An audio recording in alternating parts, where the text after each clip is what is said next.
Que Dieu vous bénisse. Le thème de ce séminaire, c'est le cœur de l'homme. Précieux Saint-Esprit, merci de nous parler, de donner des cœurs disposés à écouter ta parole. Merci de nous ouvrir les cœurs. Nous avons préparé le chemin par les prières, l'adoration, par les témoignages, par la louange. Nous voulons maintenant que tu nous donnes la grâce de réellement faire asseoir ta parole dans les cœurs. Tu as dit de prendre avec douceur la parole qui a été plantée dans nos cœurs, car cette parole qui a été plantée dans nos cœurs peut sauver nos âmes.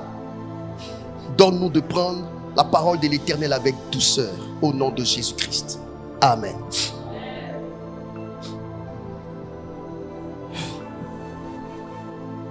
Le cœur de l'homme. Dis avec moi le cœur de l'homme. Aujourd'hui, on va parler de ton cœur. Mes enfants, je vais vous donner juste 2-3 conseils avant qu'on ne continue. Beaucoup de personnes fatiguent leur cœur avec des mauvais choix. Beaucoup de personnes blessent leur cœur avec de très mauvais choix qu'elles opèrent.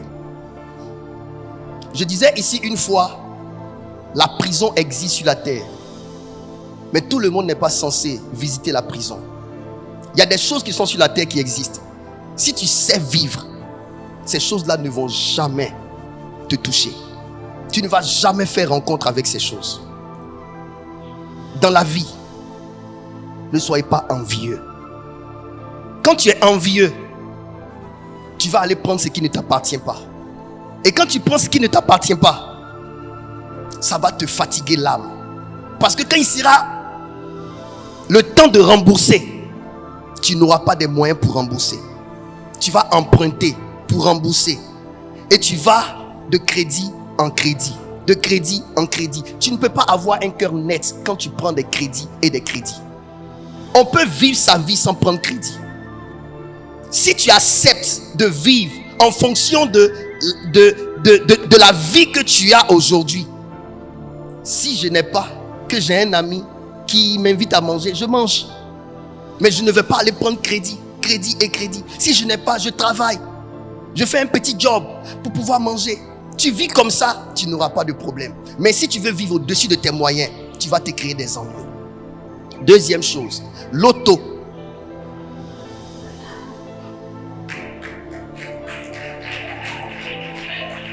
On peut parler. L'auto que vous voyez là. Ah, c'est l'auto. L'auto là, ça tolo. Vous avez compris ce que j'ai dit? L'auto là, ça tolo les gens. L'auto, c'est un vilain esprit. Quand tu joues, l'auto est comme... vous voyez, souvent on regarde dans les vidéos, les gens ils attachent l'argent et puis ils se cachent. Tu vois l'argent là, tu penses que ce n'est pas attaché. Pendant que tu veux soulever, la personne pousse. Donc tu as l'impression que tu n'es pas loin d'attraper l'argent. C'est comme ça l'auto nous fait. Tu as l'impression que tu n'es pas loin de jouer le gros lot. Et tu gagnes petit. Et tu te dis, ah, demain il y a gagné gros. Tu mises tout ce que tu as gagné. Et puis c'est comme ça. Tu fais jusqu'à un moment, ça se coince sur toi. Qui a cherché? Et quand tu vis de telles choses, ton cœur sera rempli de douleur, de souffrance. Tu ne vas plus pouvoir venir à l'église et t'asseoir tranquille pour écouter la parole de Dieu. C'est tout ça là qui crée les épines dans les cœurs, qui crée les soucis, les ennuis dans les cœurs. Arrêtez de jouer l'auto. J'ai fini de parler. Je ne parle pas 2 fois. J'ai des enfants ici, eux-mêmes ils coupent ticket de l'auto pour donner aux gens. Ils savent combien de fois les gens souffrent. Les gens prennent crédit pour aller jouer l'auto. Tu vas te tuer, papa. Tu vas te tuer, maman. On a vu ici les histoires d'agro-business où on dit tu mises telle somme, tu gagnes gros. Tu mises ça, tu gagnes gros. Beaucoup de gens sont rentrés dans la séduction. On gagne. Mais on gagne pour finalement perdre. Ça s'est renfermé sur plusieurs. On a perdu tous de l'argent ici. Camarades, vivez votre vie à la normale. Vous serez en paix. Vous m'avez compris? Quand tu n'as pas les moyens, il y a des femmes qui coûtent cher. Je parle à toi, garçon. Il y a des femmes qui coûtent cher. Quand tu sais que la femme là, tu n'as pas les moyens de t'en occuper, c'est pas ta femme. Si tu veux d'elle, il faut travailler à la dure pour avoir les moyens pour pouvoir assumer cette femme. Sinon, femme là, bagage qui pèse plus que ton poids, forcément ça va te détruire. Tu m'as compris? Tu dis que tu aimes ses fesses alors que tu n'as pas son argent. Ah, Bondré là, ça tue. Vous m'avez compris? Quand on parle, vous n'écoutez jamais. Tu n'as pas les moyens d'assumer une personne. Laisse-la. Reporte ton projet de la prendre. Tu m'as compris? Il y a des femmes là, elles aussi, elles dépensent l'argent. Elles dépensent l'argent. Elles ne savent pas chercher, mais elles gaspillent, elles dépensent. Tu es tombé sur une telle femme, si tu ne peux pas la discipliner, il faut la laisser. Je vous ai dit, il y a des personnes qu'on transforme, il y a des personnes qu'on change. C'est-à-dire on remplace. Si ta femme t'a montré qu'elle est dépensière, le peu que tu lui donnes de garder, elle bouffe ça avec sa famille. Le peu que tu lui donnes de garder, elle bouffe ça avec sa famille. Et si tu lui as donné le conseil qu'elle n'arrête pas, qu'elle continue de créer des problèmes d'argent, il faut la remplacer. C'est moi, Franck Romaric, qui te dit ça. Voilà. Si c'est vraiment la cote que Dieu a pris pour faire la femme, on n'a pas une seule cote, on en a plusieurs.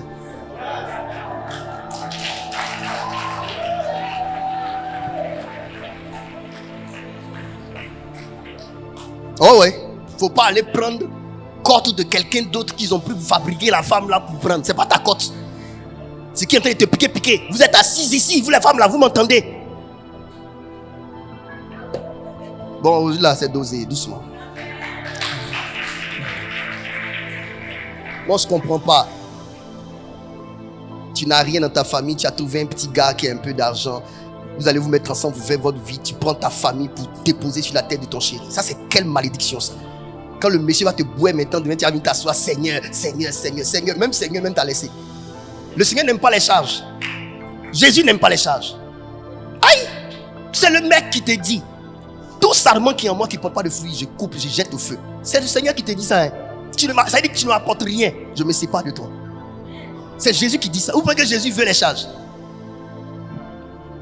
Ma fille, le cœur de l'homme. Écrivez ceci. Le cœur de l'homme dans la Bible est souvent utilisé pour désigner la pensée. Le cœur de l'homme dans la Bible est souvent utilisé pour désigner la pensée, virgule, la volonté. Virgule, la volonté. Comprenez d'abord cette définition-là avant que nous ne commencions les vraies choses. Le cœur de l'homme dans la Bible est souvent utilisé pour désigner la pensée, virgule, la volonté, virgule, les émotions, les intentions profondes de l'être humain. Le cœur de l'homme dans la Bible est souvent utilisé pour désigner la pensée, virgule, la volonté, les émotions, les intentions profondes de l'être humain. Ce n'est pas seulement un organe physique, mais c'est le centre spirituel de la personne. Ce n'est pas seulement un organe physique, mais c'est le centre spirituel de la personne. Là où résident les décisions, les désirs et la conscience. Ce n'est pas seulement un organe physique. Quand on parle de cœur, on voit tout de suite un organe physique qui est ici à la gauche. Ça bat, bou, bou, bou. On appelle ça cœur aussi. Mais quand on parle de cœur, on ne parle pas seulement que de cet organe physique qui est dans notre poitrine côté gauche. Mais on parle du centre spirituel de la personne. Virgule. Là où résident les décisions, les désirs et la conscience de l'homme. Donc, le cœur de l'homme dans la Bible est souvent utilisé pour désigner la pensée, la volonté, les émotions, les intentions profondes de l'être humain. Ce n'est pas seulement un organe physique, mais le centre spirituel de la personne, là où résident les décisions, les désirs et la conscience. Pourquoi suis-je venu enseigner le cœur de l'homme? Je suis venu enseigner le cœur de l'homme parce que l'œuvre de Dieu que Dieu nous a confiée n'est rien d'autre que la gestion des humains. Donc, savoir qui est l'homme en réalité est très important pour nous parce que notre travail est dirigé vers l'humain. Ok? Là, je suis en train de parler. Pourquoi je suis venu enseigner le cœur de l'homme? Je suis venu enseigner le cœur de l'homme parce que Jésus a dit, suivez-moi et je ferai de vous des pêcheurs d'hommes.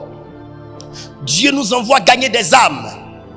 Le salut des hommes est la principale raison de la mort de Jésus, de sa venue, de sa mort à la croix et même de sa résurrection. L'homme est le personnage principal de l'œuvre de Dieu, dans l'œuvre de Dieu. L'homme est le personnage principal dans l'œuvre de Dieu. Dans le jardin d'Éden, vous voyez que l'homme a été la motivation de toute la création que vous voyez autour de vous. C'est parce qu'il a dit, il a pensé l'homme, qu'il a pensé créer la terre. C'est parce qu'il a pensé l'homme, qu'il a pensé créer les eaux. C'est parce que Dieu a pensé créer l'homme, qu'il a pensé créer des animaux, créer un cadre de vie. C'est à cause de l'homme que Dieu a créé toutes ces choses. Dans le Nouveau Testament, le Seigneur va jusqu'à dire, même le sabbat n'a pas été créé pour une autre personne si ce n'est que pour l'homme. Il dit l'homme n'a pas été créé pour le sabbat, mais le sabbat a été créé pour l'homme. Donc le jour du Seigneur là, Dieu l'a pensé, il l'a inauguré, il l'a mis à part à cause de l'homme.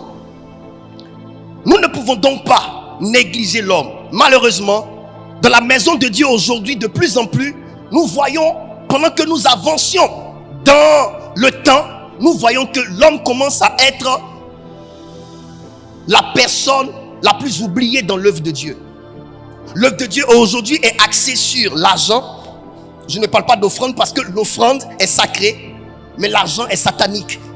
Parlant de l'esprit de l'homme qui tourne autour de l'argent. L'offrande est sacrée. L'offrande, c'est l'adoration. L'offrande, c'est le cœur de l'homme exprimé par un geste, par une action, par le fruit de notre travail. C'est différent de l'argent. Tu peux donner ton offrande alors que devant Dieu, ce n'est pas une offrande, c'est de l'argent. On peut avancer. Ici, dans la parole de Dieu, nous voyons des paroles qui sortent de la bouche de Dieu lui-même, qui montrent que le cœur de l'homme est un enseignement à prodiguer, à donner au peuple de Dieu. Pourquoi? Le Seigneur, quand il a abandonné le roi Saül, quand il a rejeté le roi Saül à cause de sa désobéissance, il a dit à son prophète Samuel, je te conduis dans la maison de Isaïe. Écoutez très bien mon message. Je te conduis dans la maison de Isaïe. Là, j'ai choisi un homme que tu me prendras pour roi. Mais Dieu a soumis son prophète à un test. Il lui donne un message, mais incomplet. Il lui dit, va dans la maison de Isaïe. J'ai choisi là un homme pour qu'il soit mon roi, établi à la tête d'Israël. Mais Dieu ne lui a pas dit de qui il s'agissait. Parce que Dieu voulait nous donner une leçon de vie. Lorsque Samuel se dirige vers la maison de Isaïe, il voit venir devant lui l'un des fils de Isaïe, le premier-né. Il avait une taille à considérer, une forme à considérer, une apparence à considérer. Quand le prophète a vu l'apparence de ce dernier, il a dit, certainement c'est celui-là que Dieu a choisi. Et Dieu va répondre directement à son prophète. Dieu lui dit, vous les hommes, vous regardez à ce qui frappe les yeux. Vous regardez à l'apparence. Mais moi Dieu, je regarde au cœur. Pourquoi suis-je venu enseigner le cœur de l'homme? Je suis venu enseigner le cœur de l'homme. Pourquoi? Parce que Dieu a déjà montré sa position par rapport au cœur de l'homme. L'homme présente deux dimensions. Il y a la dimension de la forme et la dimension du fond. Il y a deux dimensions en l'homme. Et la dimension de la forme et la dimension du fond. Et la dimension de l'apparence, donc l'extérieur, et la dimension du cœur, l'intérieur. Donc Dieu vient de dégager l'homme en deux dimensions. L'homme dans la dimension de la forme physique, apparente, et l'homme dans la dimension du fond, du cœur, de l'intérieur. Quand Dieu dit, moi ton Dieu, je ne considère pas ce que l'homme considère. L'homme considère l'apparence, la forme physique, 2 mètres, 2 mètres 20, 2 mètres 30. Forme physique, gros, en forme. Un homme qui soulève des poids, qui a des rondeurs au niveau de sa poitrine, des tablettes de chocolat. Tout ça, c'est la forme physique. Et Dieu dit, vous les hommes, vous regardez à ça. Quand vous voyez un homme avec des tablettes de chocolat, vous êtes tout de suite attiré. Quand vous voyez un homme avec des formes, des courbures, vous êtes attiré. Quand vous voyez un homme avec une taille, vous êtes déjà pris au piège. Mais moi, Dieu, je ne regarde pas l'apparence. Je regarde l'intérieur de l'homme pour lui donner sa réelle définition. À la vérité, le Seigneur est en train de nous dire que le vrai homme, c'est le dedans et non le dehors. J'ai dit quoi? Le vrai homme, c'est le dedans et non le dehors. Alléluia. J'aimerais vous soumettre à un test de valeur. Ézéchiel chapitre 36, versets 26 à 27. L'un de mes fils a abordé ce test. Ce test-là sera notre test de base. Et je vous invite à vous tenir debout dans la présence de Dieu pour lire ce premier test. Car ce test-là, c'est la parole de l'Éternel envers l'humain. Dieu fait une promesse. Ma fille, allons-y. Je lis la parole du Seigneur. Je vous donnerai un cœur nouveau et je mettrai en vous un esprit nouveau. J'ôterai de votre corps le cœur de pierre et je vous donnerai un cœur de chair. Comprenez ici par cette parole que Dieu dégage deux types de cœurs. Dieu dégage d'un côté le cœur de pierre, il dégage d'un autre côté le cœur de chair. Et il dit qu'il donnera un cœur nouveau à ses enfants. Continue mon enfant. Je mettrai mon esprit en vous et je ferai en sorte que vous suiviez mes ordonnances. Alors, quand Dieu dit je mettrai ensuite mon esprit en vous, l'esprit de Dieu, c'est la portion de Dieu que Dieu retire de lui pour investir dans l'homme.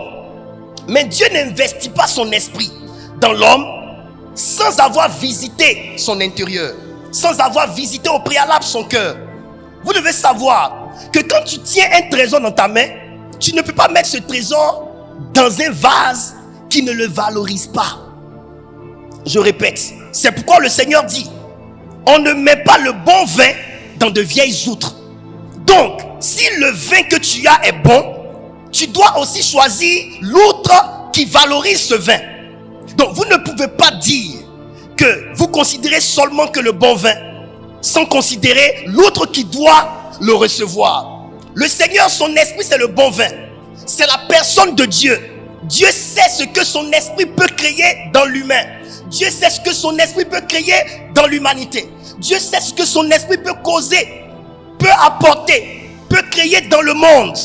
Mais il se rassure d'abord, avant de l'investir dans l'homme, il se rassure que l'homme a un intérieur conforme, un intérieur propice à son esprit, un intérieur qui valorise son esprit.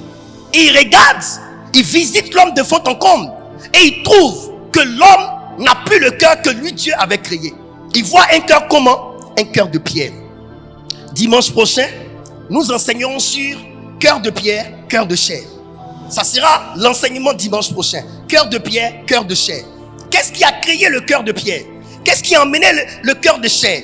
Qu'est-ce que Dieu veut pour nous? Qu'est-ce que le cœur de chair signifie aux yeux de Dieu? Qu'est-ce que le cœur de pierre signifie aux yeux de Dieu? Quelles sont les caractéristiques du cœur de pierre? Qu'est-ce que le cœur de pierre? Quand quelqu'un a un cœur de pierre, comment la personne se comporte? Toutes ces choses, nous verrons ça dimanche prochain. Mais sachez que Dieu, avant d'investir son esprit, qui est la portion émanant de lui, dans l'homme, il vérifie d'abord l'état de son cœur. Question que je te pose: comment définis-tu ton cœur? Ton cœur est-il un cœur de pierre ou un cœur de chair? Comment toi-même tu peux définir le cœur que tu portes? Est-ce que ton cœur est un cœur de chair ou ton cœur est un cœur de pierre? Tu me donneras la réponse certainement à la fin du mois, lorsque j'enseignerai dimanche prochain. Mais suivez, il dit, après avoir donné un cœur nouveau à l'humain, après avoir changé le cœur de pierre en un cœur de chair, il mettra ensuite son esprit en l'homme. Et il dit, je ferai en sorte que vous suivez mes ordonnances. Il n'est donc pas possible de suivre les ordonnances de Dieu si on n'a pas subi une transformation de cœur. Et on ne peut pas être capable de recevoir l'esprit de Dieu si notre cœur n'a pas migré de cœur de pierre en cœur de chair.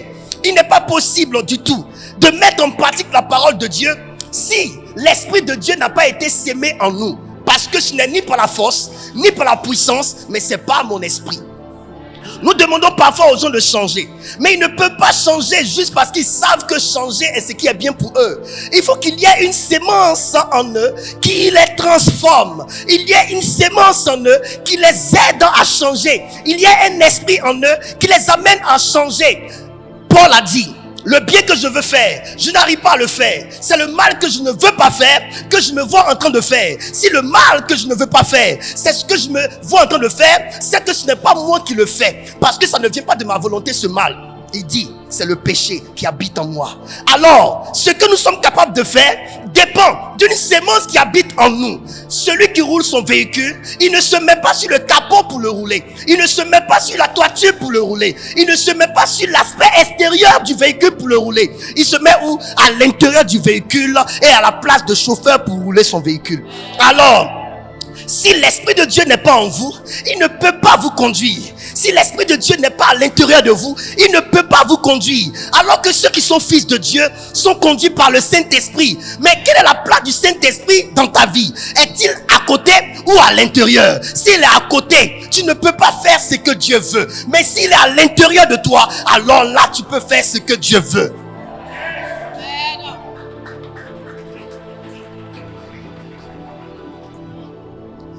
L'église a un défi.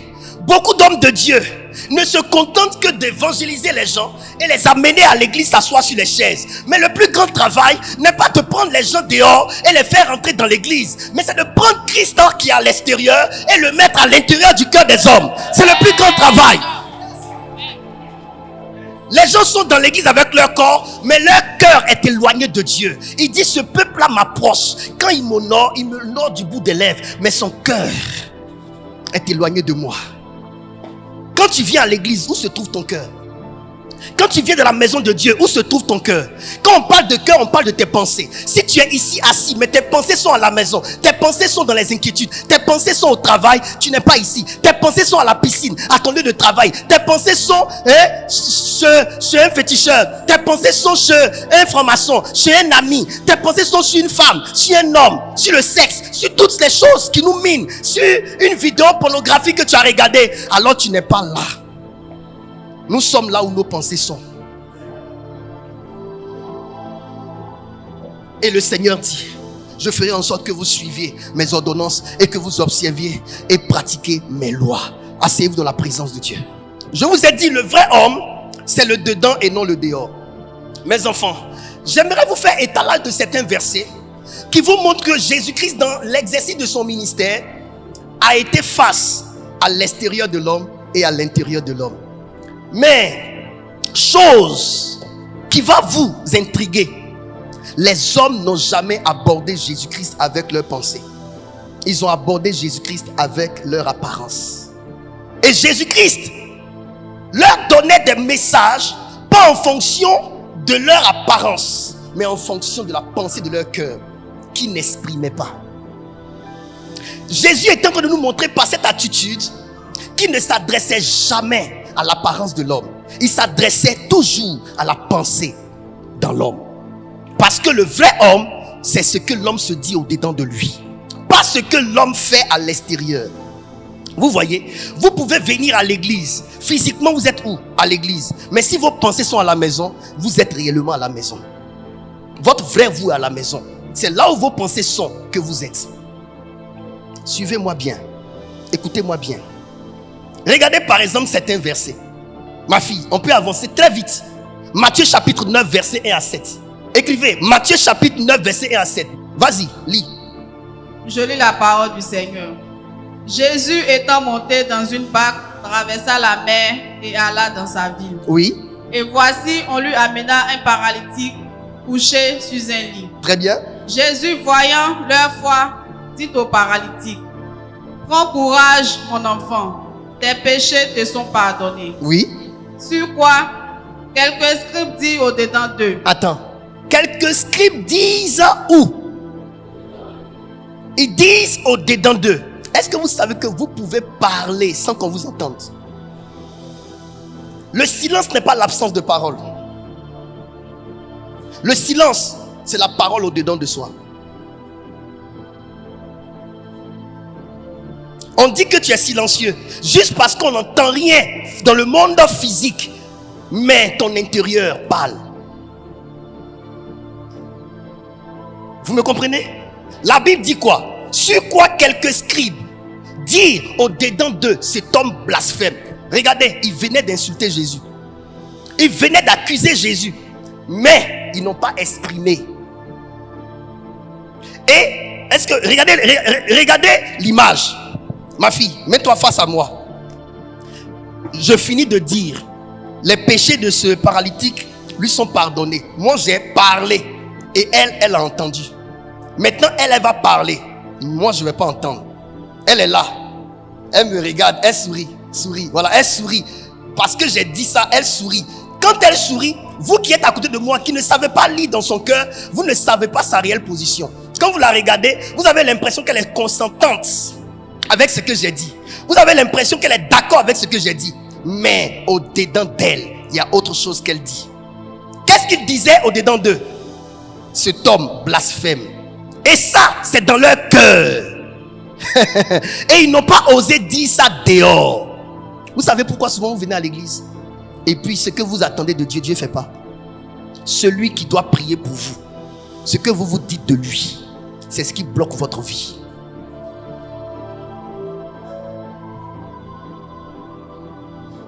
Dites-moi, si Jésus dit les péchés de ce paralytique lui sont pardonnés, il est en train de se positionner pour guérir ce paralytique. Quand ces hommes-là disent dans leur cœur, cet homme blasphème, ils venaient de faire quoi? Ils venaient de fermer la porte à la guérison de eux-mêmes leurs malades, s'ils en ont dans leur maison.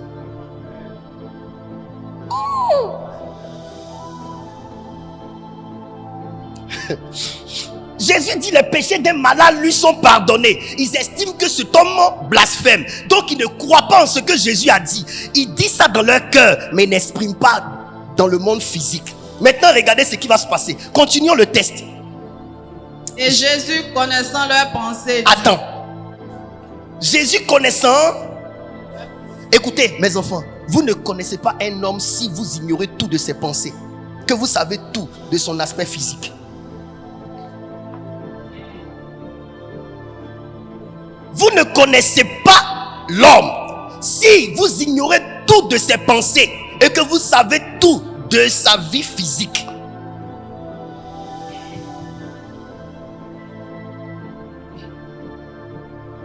Montre-moi les pensées de ton cœur, je te connaîtrai. Ne me dis pas que tu caches ce que tu es au fond de toi. L'hypocrisie, c'est quoi? L'hypocrisie, c'est de dire quelque chose à quelqu'un et penser le contraire dans son cœur. C'est ça l'hypocrisie. Et si vous lisez la parole de Dieu, vous allez voir que Jésus ne se levait jamais contre les pécheurs. Il trouvait que les pécheurs étaient mieux. Il allait toujours dans leur maison. Mais il s'attaquait toujours aux juifs parce que les juifs étaient hypocrites. Et ça, ce sont les juifs. Un scribe, c'est quelqu'un qui écrit les faits. C'est un écrivain. Mais regardez devant Jésus, ils avaient de mauvaises pensées. Et la Bible dit quoi? Et Jésus, connaissant leurs pensées, c'est avec S. Parce que l'homme n'a pas qu'une seule pensée. L'homme est traversé par plusieurs pensées. Vous pouvez vous imaginer, quelqu'un ne parle pas avec sa bouche, mais dans sa tête, il y a plusieurs bavardages.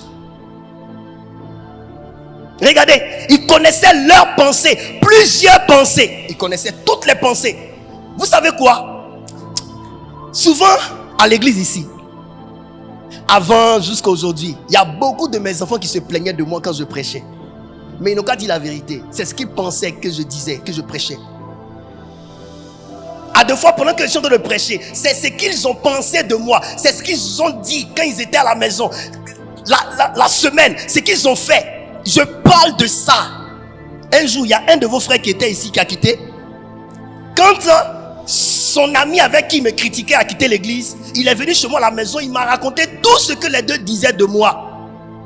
Quand ils s'asseyaient dans leur maquis pour boire, c'était moi qui étais au centre de leur débat.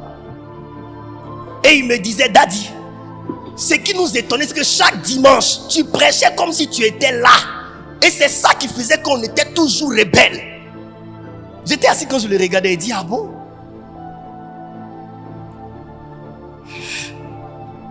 Un vrai prédicateur inspiré de Dieu, il prêche comme s'il était là où tu étais. Tes pensées, il fait sortir. Ce que tu as assis en ce moment, pendant que je suis dans le prêcher, tu as assis, ce que tu es en train de penser, ça peut venir dans mon oreille. Je laisse mon message, je rentre là-bas. Et puis tu es assis, tu es confus. J'ai prêché le dimanche passé sur la circoncision des cœurs. Et une jeune fille est venue à l'église ici. Elle dit que c'est toute sa vie que j'ai prêché. Jésus, connaissant leurs pensées, dit: pourquoi avez-vous de mauvaises pensées dans vos cœurs? De vous à moi, ce que tu as pensé, tu n'as pas dit. Quelqu'un te répond maintenant physiquement. Jésus, lui, il fait sortir pour lui. Parce qu'il est transparent. Ce qu'il pense là, c'est ce qu'il dit. Il dit: pourquoi avez-vous de mauvaises pensées dans vos cœurs? Vous-même, de vous à moi, tu viens avec ton père spirituel. Je suis assis, on entend de parler. Je dis quelque chose et puis tu penses quelque chose qui n'est pas bien sain dans ton cœur. Et puis je te réponds en fonction de ce que tu penses. Comment tu seras? Tu seras troublé. D'autres peuvent être énervés. D'autres peuvent être vraiment énervés. Vous savez, quand vous tuez le poulet, regardez comment il se comporte. Il se débat. Quand tu as attrapé quelqu'un, il se débat. Souvent les gens se débattent farouchement. C'est parce qu'on les adore. On les a attrapés, tu mens. Et les gens pensent que c'est Jésus seulement qui est capable de connaître les pensées des cœurs. Mais le Jésus que vous voyez ici là, il s'est dépouillé de son manteau d'égal avec Dieu. Il est descendu comme un simple homme. C'est un homme de ministère. Il a été oint du Saint-Esprit. Et Jésus nous a promis que nous qui faisons sa volonté, nous ferions ce qu'il a fait et on fera de plus grandes choses. Si Jésus était capable de lire les pensées des cœurs, prophète Franck Romaric divin est capable bien plus de lire les pensées des cœurs.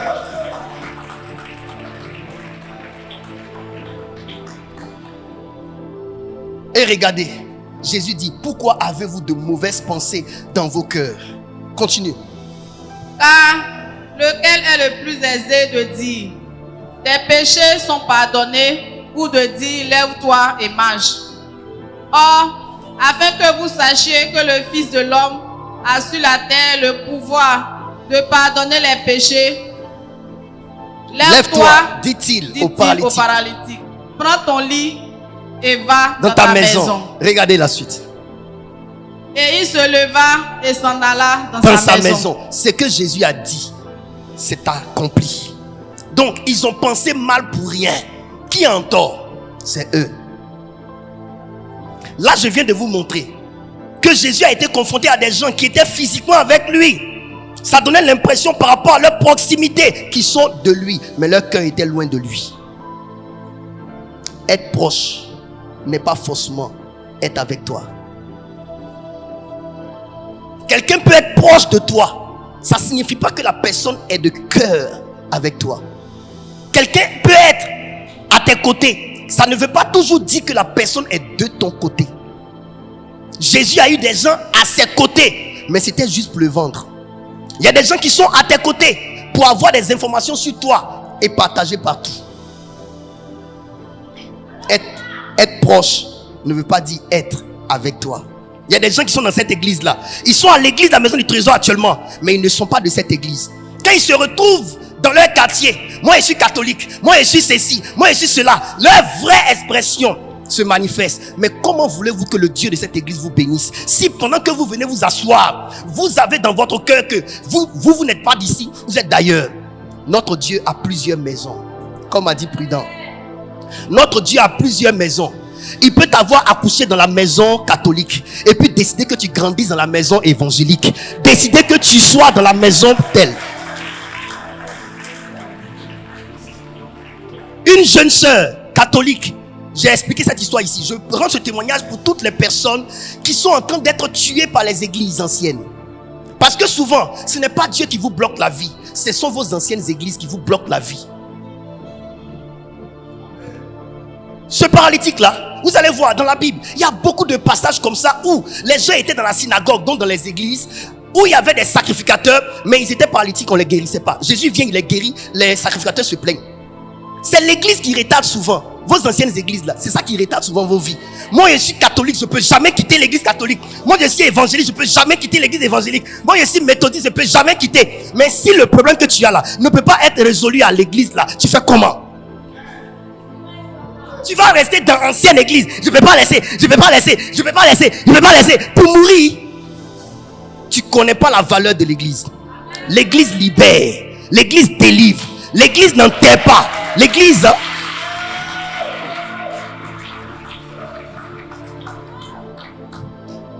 Souvent ton ancien mari c'est ton ancien démon. Tu es accroché à ça comme ça, tu vas mourir. Là où tu es, si ça n'avance pas, c'est que le lieu a un problème ou bien toi tu as un problème. Quand je parle là, je parle de toutes les églises, évangéliques, catholiques, nous tous. C'est pas l'église qui fait quelque chose. Tu peux aller à l'hôpital. L'hôpital là, ça peut être un hôpital qui est beau, mais si le médecin vaut rien, tu vas mourir.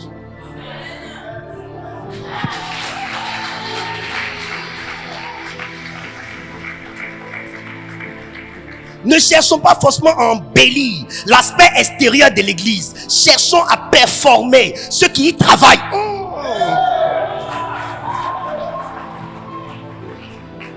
Cherchons à rendre performants ceux qui y travaillent. Quand tu rentres dans l'hôpital, ce n'est pas l'hôpital en tant que bâtiment qui prend soin de toi, c'est les médecins.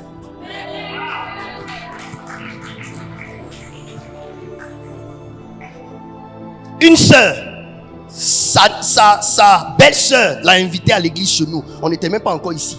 À l'époque, là, si tu venais, tu n'allais pas nous considérer. Parce que l'homme regarde à ce qui frappe les yeux. On était dans notre petite salle de classe. On faisait nos prières. Elle est venue, elle ne tombait pas enceinte. J'ai prié pour elle. Je lui ai dit, aujourd'hui, quand tu vas rentrer à la maison, quelque chose est dans ton ventre, ça va tomber. Elle est partie. C'est sorti. Quand c'est tombé dans le WC, elle a pris photo, elle m'a envoyé, j'ai effacé. Vilain à voir. Après ça, elle a pris ventre. Ma fille qui l'a invitée à l'église lui dit, tu prenais pas ventre depuis. Aujourd'hui là, je sens que tu es enceinte, mais tu me caches, tu me dis pas. Allons chez papa. Il va porter la grossesse en prière jusqu'à ce que ça atteigne les 9 mois et que tu accouches. Vous savez ce qu'elle lui a dit? Moi je suis pas contre la Vierge Marie. C'est vous qui faites palabre avec Vierge Marie, avec nous. Sinon Vierge Marie là, elle est écrite aussi dans notre Bible. Son nom est ici. Seulement que nous on estime que la Bible nous autorise à prier seulement Dieu. C'est ça le problème. Bon, pour ça, tu vas pas t'en prendre à nous. C'est pas un problème. Moi je respecte la Vierge Marie.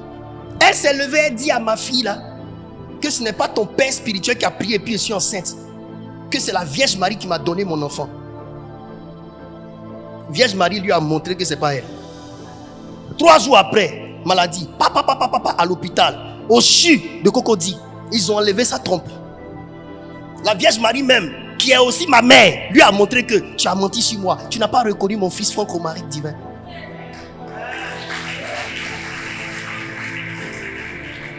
Ils ont enlevé sa trompe. Elle ne peut plus faire d'enfant sauf miracle. Sa bouche l'a tué. Tu as gagné quoi à la fin? Vous pensez que Dieu est le Dieu, il est dans vos histoires de église. Dieu c'est son esprit. Celui qui fait sa volonté, c'est avec lui il roule. Et souvent c'est ça qui nous tue. On peut avancer. Alors que quand elle est venue devant moi, papa aide-moi, là.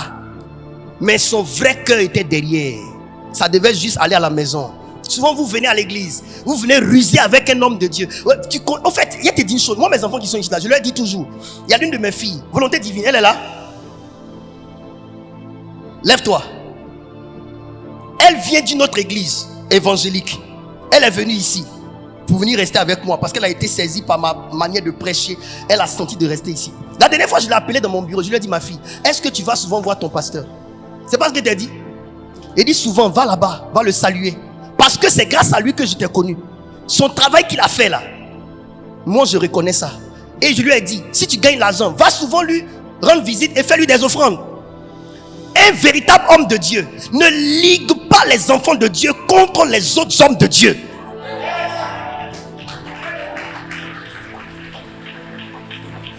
Je ne lui ai pas dit donne-moi l'offrande. Je lui ai dit va voir ton papa et fais-lui souvent des offrandes. Il y a des personnes qui ont quitté des églises, sont venues ici. Je leur ai demandé comment tu as fait et puis tu as quitté l'église.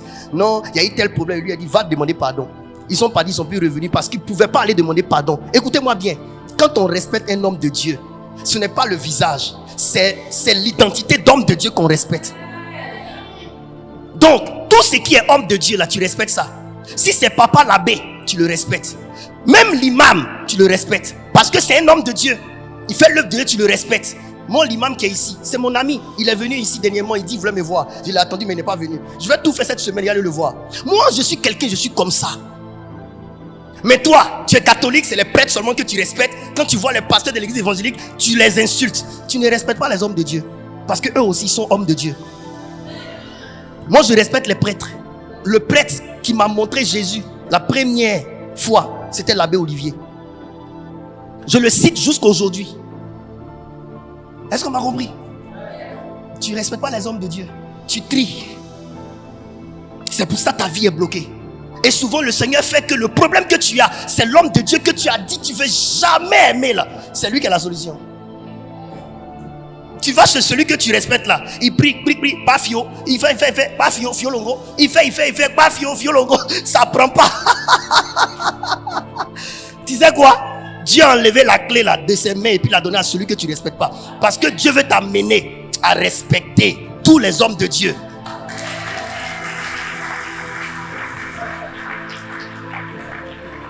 À toute l'église, la maison du trésor, là où vous voyez un homme de Dieu, qu'il soit comment, respectez-le. C'est un homme de Dieu, respectez-le. Mais dites-lui que vous avez votre père spirituel.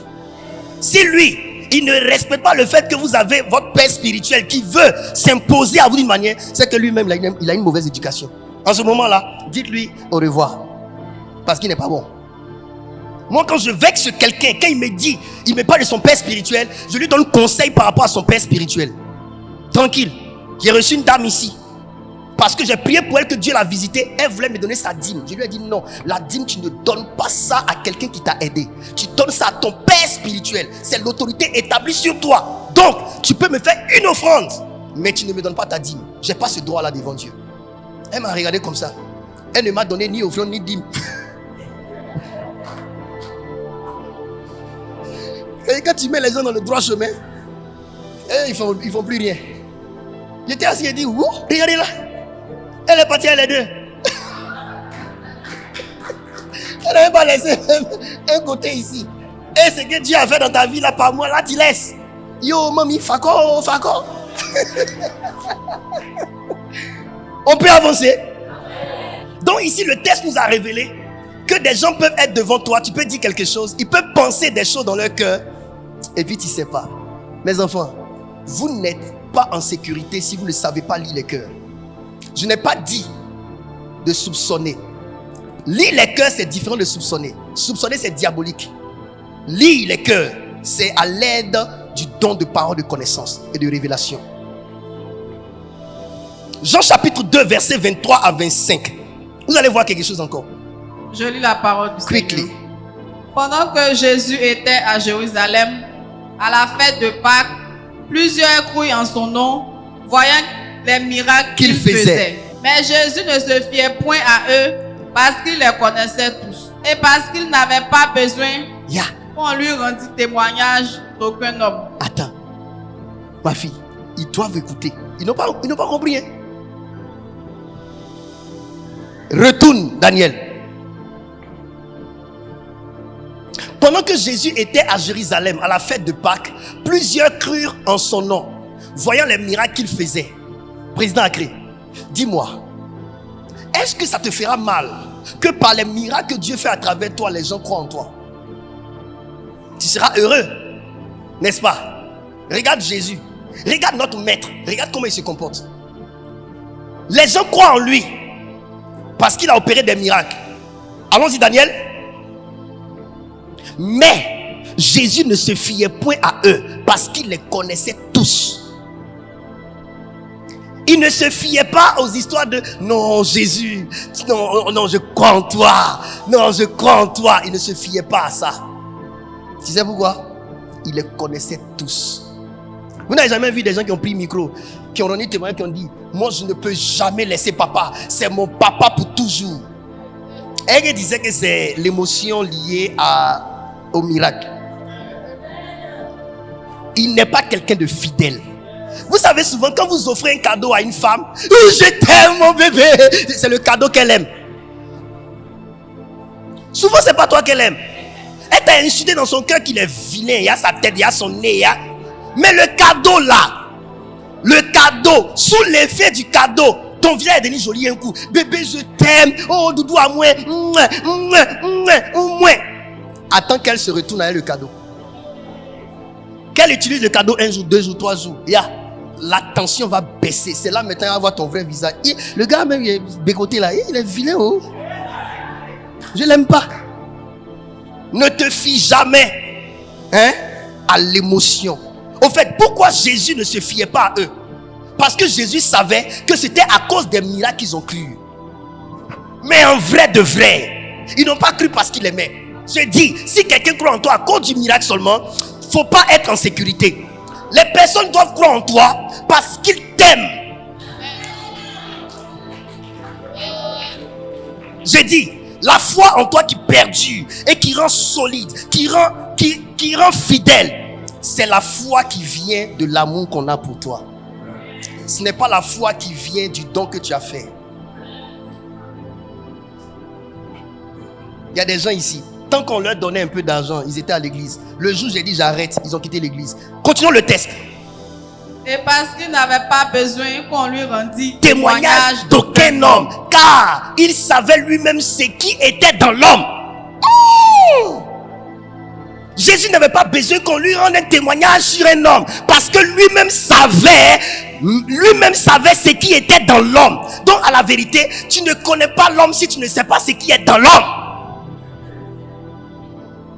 Je ne connais pas le président Accré si je ne connais pas ce qui est dans le président Accré. Je ne connais pas monsieur Kwame si je ne sais pas ce qui est dans monsieur Kwame. À la vérité, l'homme, ce n'est pas le dehors, l'homme c'est le dedans.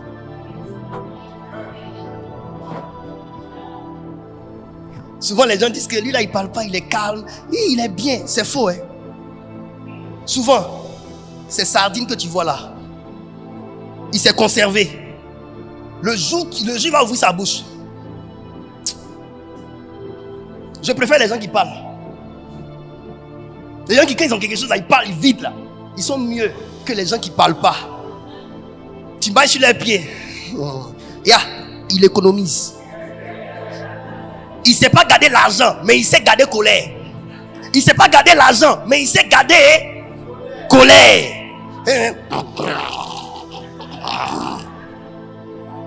Et puis, tu as vu le chien qui est en dessous là? Il est attaché.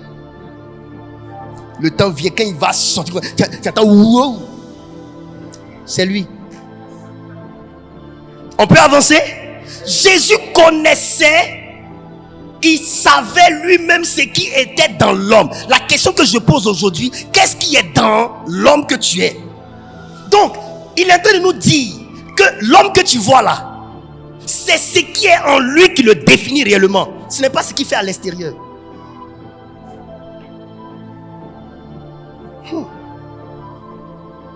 Quand je reçois des gens qui viennent, papa, Dieu m'a dit de servir à tes côtés. Quand il entend ça net là, il dit c'est faux.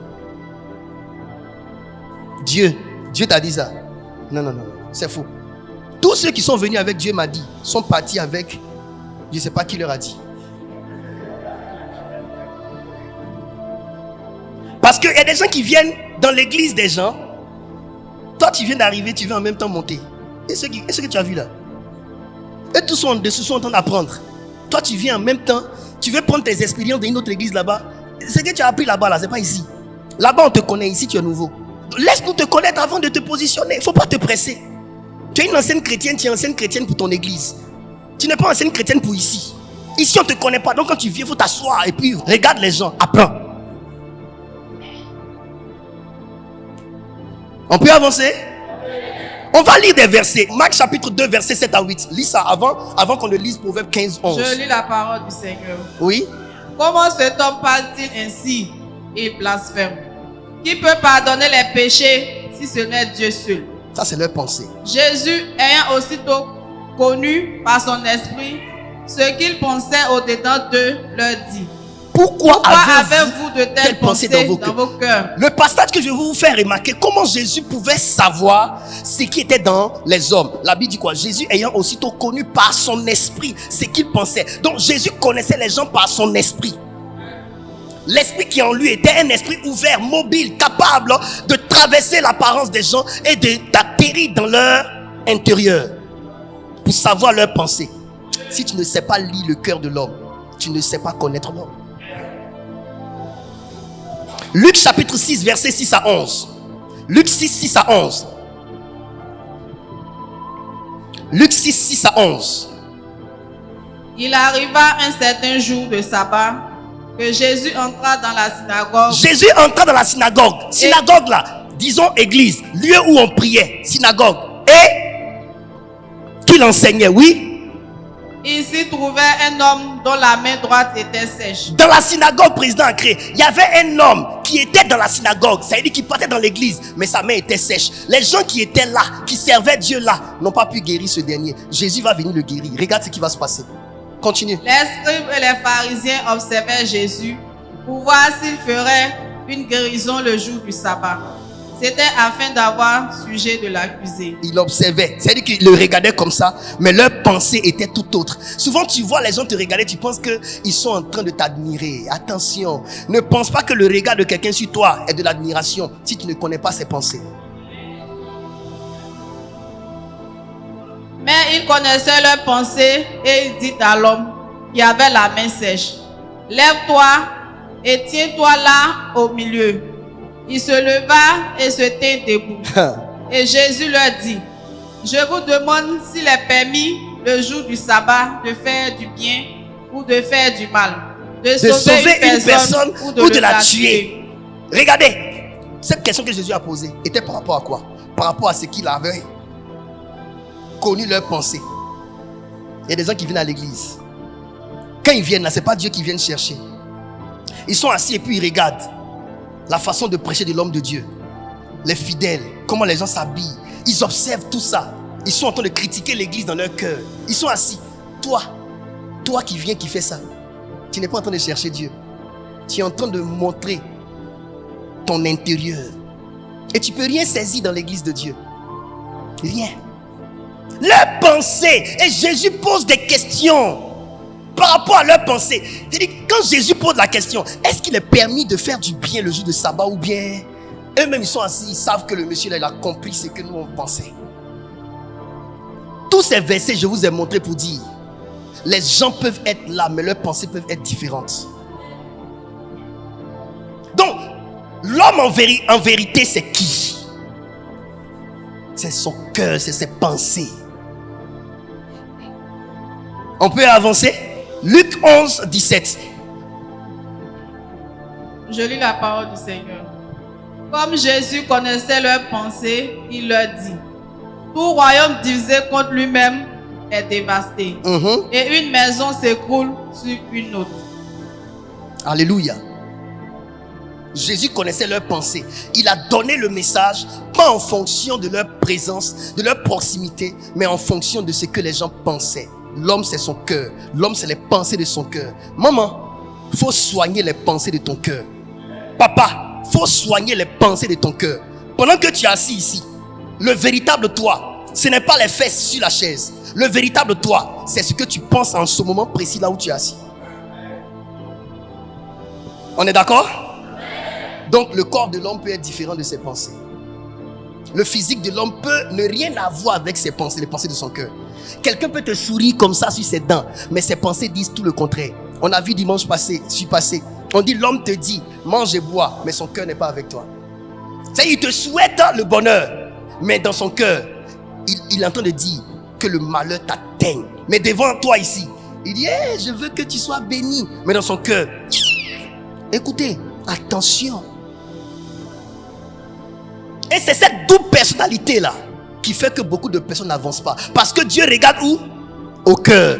Est-ce que vous savez qu'il y a des gens qui font des offrandes même à l'église, mais leur intention n'est pas d'honorer Dieu, c'est d'acheter l'homme de Dieu. Quand ton offrande n'est pas pour honorer l'Éternel, mais l'intention de ton cœur, c'est que tu veux donner l'offrande à l'homme de Dieu pour que l'homme de Dieu te favorise dans l'église. Quand tu fais des conneries, il ne doit pas parler. Tu veux l'acheter, tu veux le museler par ton offrande. Ce n'est pas l'offrande, tu es venu acheter. Tout est dans l'intention. C'est nous qui soutenons l'église. Pourquoi il va me parler comme ça? Pourquoi c'est nous? Écoutez, c'est justement parce que c'est toi qui soutiens, qui dois beaucoup veiller à ce que tu ne te perdes pas.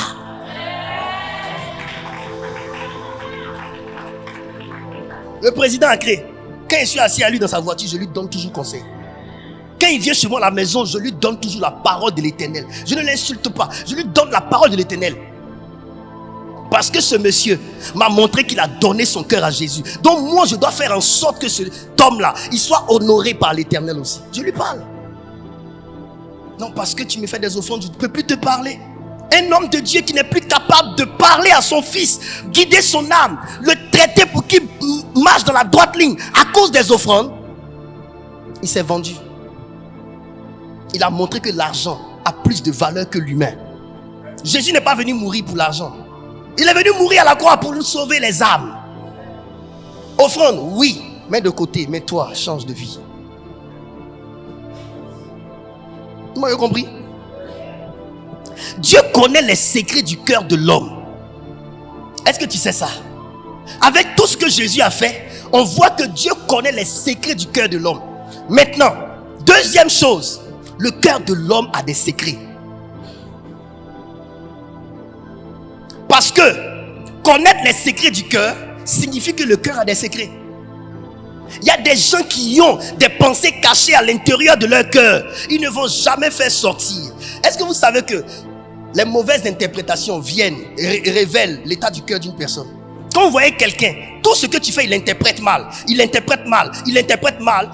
Tu n'es pas en train d'interpréter mal les actions de quelqu'un. Tu es en train de montrer comment ton cœur est tortueux. Parce que quelqu'un d'autre verrait l'action de la personne célébrerait Dieu. Mais toi, on te fait du bien. Tu penses que c'est piège. On dit ça. Tu soupçonnes. Ton cœur est mauvais. Ta façon d'interpréter les actions montre que ton cœur n'est pas droit. Ton cœur est tortueux. Ton cœur est mauvais. Même dans prédication. Souvent, il y a des gens qui sont assis. Quand papa prêche et puis il dit telle chose. Ça là, je sais que c'est à cause de moi, il dit ça. Chaque fois qu'on prêche, il a l'impression que ce sont des messages visés. Lui, quand il vient à l'église, chaque fois, c'est lui qui sort toujours frustré. Parce que c'est pour lui que le monsieur a veillé la nuit, il a préparé son message. Ça veut dire qu'on prépare le message en pensant à lui. Si dans ce qu'on prêchait, une partie allait dans ta direction, il faut savoir que Dieu vient de te servir ton plat. Parce que chacun de vous vient à la cantine. Le cuisinier doit servir chaque personne. Souvent même prêcher c'est difficile. Tu te demandes, ça là que je vais dire, est-ce qu'ils vont pas penser que... Mais écoutez, pensez ce que vous voulez, on va parler. Si il voit que c'est de toi qu'il parle, il dit ton nom. Là ça va te libérer en même temps. Tu sais que ça là, c'est papa dit que c'est moi. Steve il dit c'est toi, il te dit c'est toi. Le président il dit c'est toi. Il dit c'est Vanier, il dit mon fils Vanier. Ça là c'est pour toi, hein. Là au moins tu seras en paix. Les mauvaises interprétations ne révèlent pas que les actions sont forcément mauvaises, mais ça révèle que tu as torticolis dans ton cœur. Ton cœur est malade. Un cœur qui est malade ne réfléchit jamais droit sur les actions des gens. Il croit toujours, il passe toujours les actions des gens au négatif. Toujours il voit mal tout ce que les gens font. Ah, je sors un peu, hein? Ça là, il s'en va me tromper. Je vais à l'église, ça là, c'est pas pour aller à l'église. Il a dit, il va à l'église pour passer, pour dire ça, pour passer ailleurs. Tu vois pas comment tu te fatigues? Je vais rendre visite à telle personne. Hein. Ça là, il sait que c'est pas là-bas qu'il est parti. Il a dit ça pour passer ailleurs. Il y a des gens qui ont des mentalités, qui ont des manières de penser. Quand tu vois que tu es en train de tomber dans ce genre de toujours interpréter les actions, c'est ton cœur que tu épuises. Tu abîmes ton cœur. La confiance là, ça te donne d'être calme à l'intérieur de toi. Le manque de confiance, ça active la tempête à l'intérieur de ton cœur. Ton cœur n'est jamais tranquille. Souvent tu es là, ça là, il sait qu'il n'est pas à la maison. Il sait qu'il n'est pas à la maison. Tu sais qu'il n'est pas à la maison. Toi-même, il est parti vite. Ça là, il sait qu'il n'est pas à la maison. Tu vas, il dort. Tu t'es blessé le cœur pour rien. Et il y a d'autres. Ça là, je vais appeler pour savoir. Tu appelles ici, tu appelles là-bas, tu appelles là-bas. Tu te renseignes. Il faut te calmer. Garde ton cœur pur, c'est tout ça. Garde ton cœur pur. Tu vas te réveiller la nuit pour fouiller dans le téléphone. Tu vas fouiller dans le caleçon pour voir s'il y a trace de spermatozoïdes de ton mari. Tu vas fouiller dans ces trucs pour voir s'il y a, il sait pas quoi. Tu cherches quoi? Regarde, quand on cherche trop, on trouve.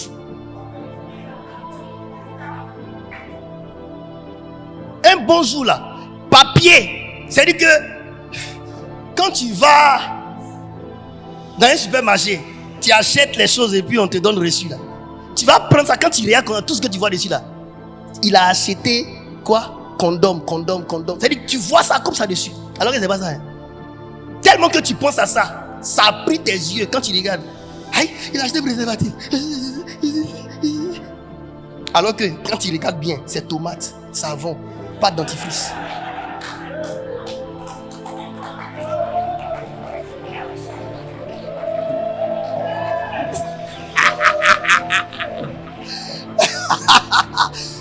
Mes soeurs, restez tranquilles. Garçon là, s'il te trompe, mets-toi à genoux, prie. Et puis, il faut travailler sur toi. Tu es bonne femme. Ton mari, quand il va le cogner sa tête dehors, il va dire, celle qui est à la maison est mieux. Mais si toi qui es à la maison, tu es grave, qu'il est parti dehors que c'est mieux, il va rester chez mieux. Hein. Alléluia! Alléluia! Alléluia! Alléluia! Oh, les dimanches sont chics, hein? Je peux continuer? Maintenant, vous les étrangers qui venez dans notre pays là, vous avez femmes dans votre pays là-bas. Vous venez enceinter nos soeurs, vous leur faites des enfants. Quand vous partez là-bas, vous êtes dans vos trucs avec vos go. Moi, j'ai vu, hein? Délivrez nos soeurs d'Abidjan. Vous aussi, les soeurs d'Abidjan, vous aimez les étrangers. Tellement vos frères ne veulent pas vous marier. Ils ont femmes là-bas. C'est moi qui parle. Ils n'ont qu'à se fâcher. S'ils se fâchent, c'est que c'est vrai, on l'a attrapé. Tu as te laissé, tu as tenu 3 enfants. Demain, tu vois, il a sa vraie femme. Et puis, il est rentré au pays. Il ne rentre pas avec toi. Restez là. Vous avez vu femme qui est chauve? Tu seras chauve dans ce pays. Tu es femme, mais tu es chauve. On peut avancer. Oh, je finis tout de suite. Oh, le message d'aujourd'hui. Dieu connaît les secrets du cœur de l'homme. Et Jésus n'avait pas besoin qu'on lui donne information sur les gens. C'est pourquoi j'aimerais dire aux hommes de Dieu qui dans leurs églises, ils ont un service de renseignement pour écouter les paroles des gens et puis on leur rapporte et puis ça appuie dessus pour parler. Homme de Dieu, tu n'as pas besoin de ça. La position que tu tiens est la meilleure des positions pour que tu communiques avec le Dieu suprême, pour qu'il te parle des cœurs des gens. Quand tu es vrai, on ne peut pas être faux longtemps à tes côtés. J'ai dit, retenez ça. Quand tu es un homme de Dieu, ou bien tu es un enfant de Dieu, tu es une personne vraie. Une personne fausse ne peut pas durer longtemps à tes côtés sans que tu ne la découvres. Tu vas découvrir d'une manière ou d'une autre que la personne la ment. Se tromper ne veut pas dire mentir. On peut se tromper dans la vie. On se ressaisit après et on se range. Mais il y a des gens, ils ont une double nature. Ils sont avec toi, c'est des hypocrites. Ils te font croire qu'ils sont bien, mais ils ne sont pas bien. Leurs intentions sont là. Si toi tu es vrai envers la personne, un jour tu vas l'attraper. Parce que vous savez quoi? Quand quelqu'un est faux, et puis toi tu es vrai, parce que tu es vrai, il arrivera un moment, la personne va essayer d'être vraie. C'est là que la personne va se dévoiler. Il y avait l'un de mes fils ici. J'étais tellement vrai envers lui qu'il a voulu s'essayer à être comme moi. Après, il n'a pas pu. Il a suffoqué. Ah, tu sais, pantalon là, quand c'est pas ta forme, ça te flotte. Tu vas mettre ceinture, un jour ça va te fatiguer. Tu mets ceinture, mais tu es obligé de pousser. Pareil, ça ne te prend pas bien. Un jour, ça va, tu vas. Aujourd'hui, j'entends, dans le temps, j'entendais, il dit, je ne l'ai jamais aimé. J'étais là, je ne l'ai jamais aimé. Tu vois, ta vraie nature est en train de sortir. Mais pourquoi quand même tu as duré 2 ans, 3 ans avec moi? Parce que tu ne m'aimais vraiment pas. Mais je t'aimais tellement que tu as su que je t'aimais tellement que tu as voulu quand même m'aimer aussi. Mais ça ne te va pas parce que ce n'est pas de ta nature. Et ta vraie nature est sortie. Écoutez, vous n'avez pas besoin d'être faux. Vous avez besoin juste d'être vrai. Et les faux vont se manifester. Aux États-Unis, on apprend aux gens à connaître les vrais dollars. Pour que les gens découvrent les faux dollars, on ne leur montre pas les faux dollars. On les habitue aux vrais dollars, aux bons dollars, aux vrais dollars. Ils ont tellement touché le vrai dollar que le jour où ils touchent le faux dollar, ils savent qu'il y a une différence. Quand ils touchent comme ça c'est un faux billet. Tu sais pourquoi? On les a habitués à connaître le vrai. Et quand le faux tombe dans leurs mains, au toucher, ce n'est pas le même ressenti. Ils attrapent. Tu n'as pas besoin de connaître les deux. Tu as juste besoin d'être spécialiste dans le vrai. Et le jour où le faux se présentera, les signes ne vont pas te tromper. Tu sais, souvent, les mauvaises personnes, on les a pressenties. Mais comme on aime, l'amour ne soupçonne tellement pas le mal que du coup, tu laisses tomber. Sinon, le jour où ça se déclenche, tu dis, mais j'avais des signaux que je voyais.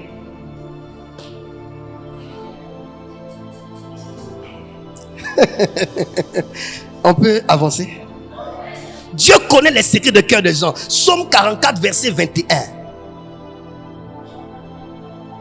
Psaume 44, verset 21. Je lis la parole du Seigneur.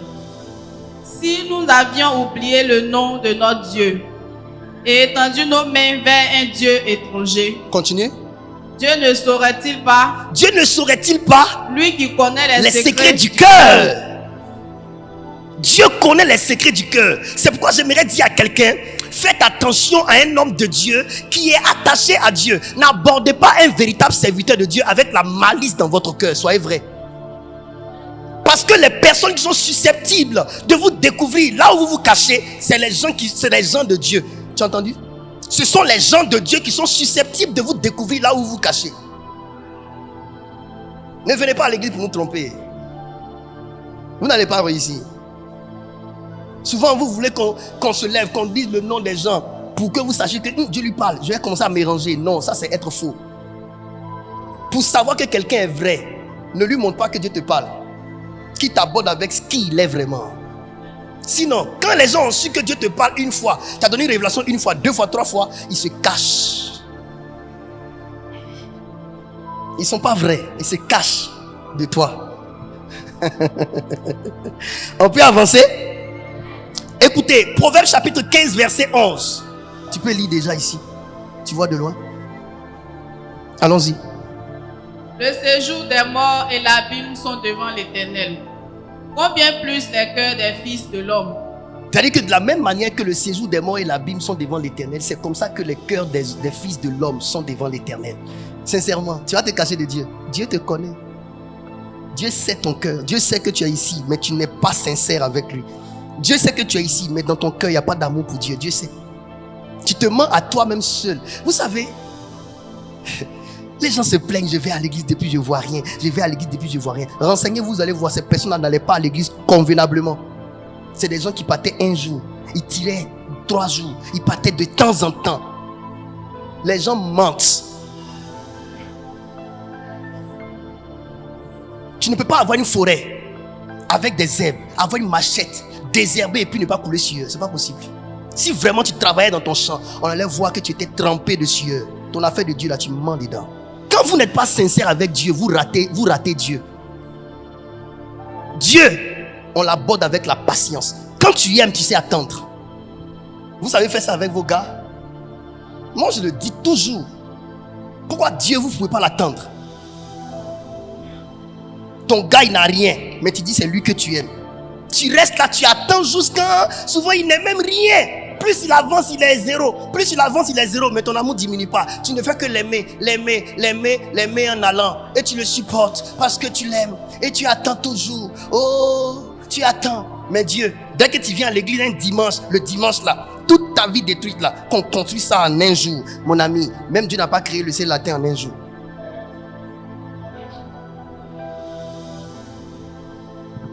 L'homme de Dieu qui vous dit, Dieu est un Dieu de miracles. Quand tu viens naître, tu cries 7 fois Amen, ta vie change là. Il ment. Là où vous venez, vous voyez Dieu. Vous ne voulez pas vous attacher parce que votre cœur n'est pas pour lui. C'est là où on vous chante des choses, que vous partez vous asseoir. Quand on vous ment, vous aimez. Quand on vous ment, vous aimez. Quand on vous ment, vous aimez. Il y a une femme là, elle est venue ici avec son enfant qui avait plein au pied. J'ai pris la femme là, j'ai prié pour le pied. Elle est partie avec l'enfant là chez son pasteur. Rien. Elle est venue ici, on l'a guéri. J'ai pris même l'argent, je lui ai donné. L'enfant est guéri. Derrière moi là-bas, c'est qu'elle raconte sur notre église ici. Il dit, mais c'est pas croyable. Vous voyez le cœur de l'homme. C'est pour ça que le malheur ne cesse pas de nous atteindre. Parce qu'on n'est pas vrai, on n'est pas reconnaissant. Notre cœur est mauvais. Vous savez pourquoi le mal grandit sur la terre? Parce que ceux qui osent faire le bien, vous les faites tellement mal que finalement, ils ferment leur cœur au bien. Les gens commencent à dire, je préfère penser à moi que d'ouvrir mon cœur pour aider quelqu'un. C'est vous qui faites que le mal grandit. Si vous n'arrêtez pas de faire le mal à ceux qui vous font du bien, le mal ne cessera pas de grandir sur la terre. On repousse le mal en reconnaissant les gens qui font le bien. Parce que quand tu reconnais quelqu'un qui te fait du bien, tu es en train de l'encourager à demeurer bien. Et tu ouvres les portes à d'autres personnes qui souffrent. Il y a une soeur qui est venue ici. Aujourd'hui, à 16h, elle prend son avion pour partir au Sénégal. 3 ans. Elle est venue ici en Côte d'Ivoire. Elle a quitté le Sénégal pour venir ici. Elle a quitté des nations pour venir ici. 3 ans. Souffrance. Elle est allée chez des hommes de Dieu. Elle est allée servir Dieu dans les endroits. Ils lui ont dit de bâtir hôtel. Elle a pris l'argent. Elle a bâti hôtel. Hôtel, elle a bâti hôtel. Président elle a bâti hôtel. Jusqu'à hôtel l'a englouti. Elle a perdu tout son argent. Elle est venue. Elle a écrit sur Facebook. Elle veut me rencontrer. Je l'ai rencontrée ici. Orientation, elle cherchait. Je lui ai donné. Je vous ai déjà dit ça. Je lui ai donné. À la fin, j'ai dit, selon ce que j'ai vu sur elle, il faut qu'on la pistonne un peu. Écoutez, hein, mon bon cœur, j'ai pris comme ça 300 000, je lui ai donné. Elle a fait son passeport. Elle a acheté son billet d'avion. Comment aller là-bas? Comment commencer à vivre? Elle n'a pas. Je l'ai regardée. Elle me faisait pitié. J'ai pris de mon argent 200 000 encore, je lui ai donné. Elle dit, il faut partir. Je ne lui ai pas demandé. Je ne lui ai pas demandé, elle m'applaudit. Elle me dit, je suis allé dans telle église, j'étais là-bas. Pour que l'homme de Dieu m'aide, il m'a dit qu'il doit coucher avec moi d'abord. Mais toi, tu ne m'as rien demandé. Que je suis prête même à me donner à toi. Il lui a dit, pardon, il faut garder ta malédiction. Je vous ai dit ça, non? Il lui a dit, pardon, il faut garder ta... Non, c'est pas parce que je veux un truc, mais pour dire qu'il a dit, il faut laisser même. Parce que ça veut dire, demain tu as allé dire qu'il était dragué. Et puis mon nom, Franco Maric, mon nom. Il faut partir avec ton bochon là-bas. Au coup de nos pénétrages de soleil. Ah, actuellement, elle me protège. Et si tu ne parles pas comme ça, tu vas avoir problème. Demain, tu entends, on dit, on parle de toi là-bas. Les gens mentent tellement. Là où j'ai souffert, là, je ne peux plus retourner dedans. On peut avancer. Dieu éprouve le cœur et les reins pour rendre à chacun selon ses voies. Selon le fruit de ses œuvres. Jérémie 17, verset 10. Je lis la parole du Seigneur. Dernier verset, avant-dernier verset, et puis je m'arrête. Oui. Moi, continue. l'Éternel, j'éprouve le cœur, je sonde les reins, pour rendre à chacun selon ses voies, selon le fruit de ses œuvres. Attends. Quand vous lisez ce passage-là, ça veut dire quoi? Ça révèle que, à la vérité, Dieu, c'est vrai, Dieu crée des nouvelles choses dans nos vies. Mais la plupart du temps, Dieu, il rend à chacun selon ses voies, selon le fruit de ses œuvres. Ça veut dire quoi? À la vérité, notre vie n'est qu'une moisson. Ce que quelqu'un obtient de la part de Dieu n'est qu'une moisson. Tu moissonnes selon tes œuvres. Mais avant que Dieu ne te fasse moissonner selon tes œuvres, il regarde quoi? Il éprouve le cœur, il sonde les reins. Sonder, c'est de manière approfondie, chercher de manière approfondie à connaître une personne. Donc, je prends un exemple. Christopher, viens. Voilà Christopher qui est un chrétien. Je m'arrête ici. Voilà cet homme-là, il est venu à l'église. Écoutez, hein, il est venu à l'église.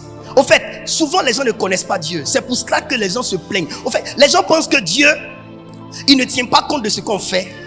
Il ne tient pas compte de la façon dont on vit. Et quand on vient, quand on lui dit Seigneur, donne-moi, et puis il nous donne.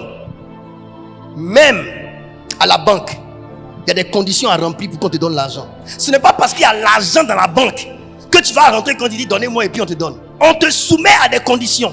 Tu vas remplir une fiche. Maintenant, l'argent que tu demandes, si tu n'as pas ça sur ton compte, tu ne peux pas retirer. Souvent vous voulez faire souscription Orange, MTN, mais votre solde est insuffisant. Avec votre bonne volonté d'avoir une souscription, quand vous tapez, vous respectez les conditions, mais parce qu'il y a une condition que vous ne respectez pas, vous n'avez pas de crédit suffisant. On vous refuse la souscription. Vrai ou faux? La nature nous enseigne, c'est comme ça Dieu fait. Il vient, Seigneur donne-moi, Seigneur bénis-moi. Le Seigneur te regarde. Il fait quoi? Première chose, Dieu t'observe. Deuxième chose, il s'approche de toi. Troisième chose, il éprouve ton cœur. Pourquoi c'est le cœur que Dieu éprouve? Parce que le vrai vous, ce n'est pas votre taille, votre forme. Le vrai vous, ce sont vos pensées. Le vrai vous, c'est votre cœur. Quand les gens vous disent ayez bon cœur, ayez bon cœur. Les musulmans parlent de bon cœur. Toutes les religions parlent de bon cœur. Les gens parlent d'aura. Les gens parlent de karma. Vous pensez que c'est quoi? C'est pas des paroles en l'air. Si vous avez un vilain cœur, vous faites de mauvaises choses, vous allez moissonner des mauvaises choses. C'est clair.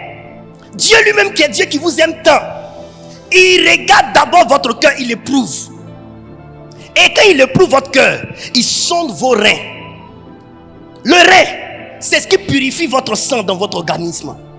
Donc il va dans votre ADN. Dieu regarde la traçabilité de ta famille. Parce que ton sang, c'est ce que ta famille a été. À la vérité, Dieu va consulter si ce que tu demandes là, ça se trouve dans ton héritage. Ce que tes parents ont fait, ce que ta maman a fait, Dieu regarde tout ça. Il y a des enfants aujourd'hui, leur vie là, ça va comme ça. Pourquoi? Parce que leurs parents ont sémé de bonnes choses. Les enfants moissonnent. Les enfants récoltent. L'apôtre Paul est allé jusqu'à dire que la foi que Timothée a vient de sa grand-mère. Donc il y a des choses que nos parents ont. C'est pas tout ce que nos parents ont qui est mauvais. Le Dieu créateur qui a créé nos parents leur a donné des dons. Et les parents, c'est pas tout que vous devez rejeter de vos familles. Les adorations où ils adoraient les fétiches, on rejette. Mais le bon cœur de ton papa, la gentillesse de ta maman, la foi de ta maman, le courage de ton papa, c'est un héritage qui est dans la famille. Moi, le courage que j'ai, je ne me décourage pas. Le courage que j'ai regardé, oh donc je tiens ça de mon grand-père, côté maternel. C'est comme ça ils sont. Est-ce que vous savez que savoir chanter là, j'ai pris ça de mon côté maternel. Mon grand-père, côté maternel, il composait des chants. On ne m'a pas appris à chanter. Mais je me couche, on me chante à l'oreille. Je me réveille, le chant est dans ma tête, je chante. C'est héritage. Ça vient de ma famille. Dieu consulte vos reins. Ce que tes parents ont fait. C'est pourquoi la Bible dit quoi? Nos parents ont mangé le raisin vert. Et ce sont les dents des enfants qui ont été comment? Agacées. Ça veut dire quoi? Tu assumes les conséquences des actes de tes parents. Mais maintenant, dites-moi, si les parents ont posé de bonnes actions, les enfants vont récolter le fruit. Ce n'est pas toujours ce que les parents ont fait qui est mauvais. Il y a des parents qui n'ont pas fait de grandes choses mauvaises. Ils ont posé de bonnes actions. Est-ce que vous savez que dans des entreprises, parce que papa a travaillé là-bas et qu'on connaît ses enfants, papa meurt, on trouve les places pour leurs enfants là-bas. Babo Laurent a dit quoi? Je ne vous donnerai pas un compte à vous mes enfants, un compte bourré d'argent, mais je vous donnerai mon nom propre. Votre nom peut être laissé passer. Demain, on dit Akré Djoulo. Parce que monsieur Akré Djoulo est connu dans cette société, dans cette entreprise, et qu'il a marqué son temps là-bas. Les enfants, quand on dit Djoulo, Djoulo, attends, c'est quel Djoulo? Viens se renseigne. Ah, c'est ton papa qui est tel. Oh non, mais viens. Et l'enfant commence à recevoir un traitement différent. Parce que le nom de son papa pèse pour lui. Écoutez-moi très bien. Dieu consulte tout ça. Donc quand vous venez à l'église, vous vous plaignez. Depuis ma vie ne change pas. Depuis ceci, c'est pas. Depuis cela, c'est là. Depuis ceci, c'est là. Dieu d'abord vous éprouve avant de vous rendre selon le fruit de vos œuvres. Il vous rend selon le fruit de vos œuvres. Le problème que vous avez une manière de penser de Dieu. Dieu n'est pas dans votre tête. Dieu est dans sa parole. C'est ce que la Bible dit de lui qui est vrai. C'est pas ce que vous pensez de lui. Non, je vais à l'église. Quand je demande quelque chose, en même temps, je dois recevoir. L'homme de Dieu, il est puissant. Quand il touche quelqu'un, en même temps, ça doit se faire. Et c'est Dieu qui utilise l'homme de Dieu. Si Dieu lui-même regarde, tu n'as pas bon cœur. L'homme de Dieu va prier, rien ne va se passer. Si Dieu sait que s'il te donne ce qui vient de lui, tu ne vas pas apprécier, valoriser, il ne va pas te donner. Jésus a regardé la femme et il a dit à la femme, on ne donne pas les choses des enfants de Dieu aux chiens.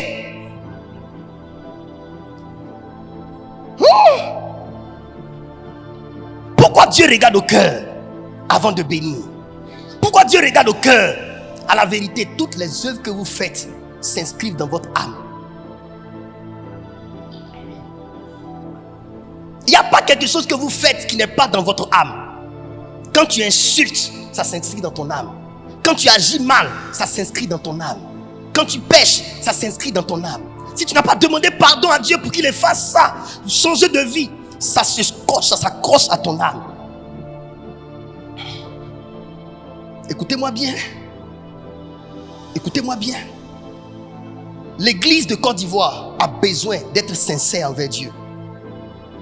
Vous voyez dans les églises, on crie wow, wow, on est nombreux, on porte les costumes. Mais quelles sont les intentions qui nous animent?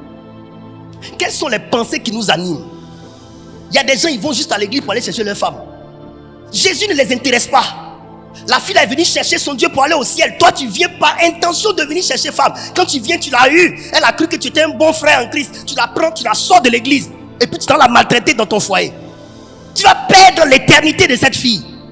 Il y a des gens qui sont comme ça.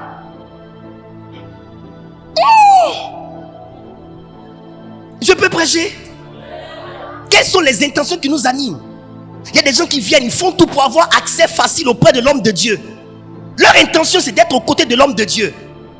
Ton intention, c'est quoi? Pourquoi tu veux être auprès de l'homme de Dieu? Pourquoi ça t'intéresse tant d'être auprès de l'homme de Dieu? Toi, tu ne peux pas t'asseoir aussi comme les autres pour écouter, pour changer. Chaque fois quand tu rentres dans une église, il faut que tu grimpes vite pour aller atteindre l'homme de Dieu. Tu veux être sa femme? Tu veux être maman pasteur? Tu veux être le numéro 2 de l'église? Quelle est ton intention? Pourquoi les autres s'asseyent, toi tu ne t'assois pas? Ceux même qui sont avec lui il y a longtemps s'asseyent. Pourquoi toi quand tu viens, tu veux dépasser tout cela et puis bing, tu es assis là? C'est quelle intention? Mais qu'est-ce que c'est? Mais c'est quoi? Et c'est ça, c'est ce comportement-là qui fait que tu trouves toujours qu'on te frustre. Parce qu'au fait, quand on ne te donne pas ce que tu veux, ça te blesse. À la vérité, ce n'est pas ce qu'on t'a fait qui t'a fait mal. Ce sont tes attentes.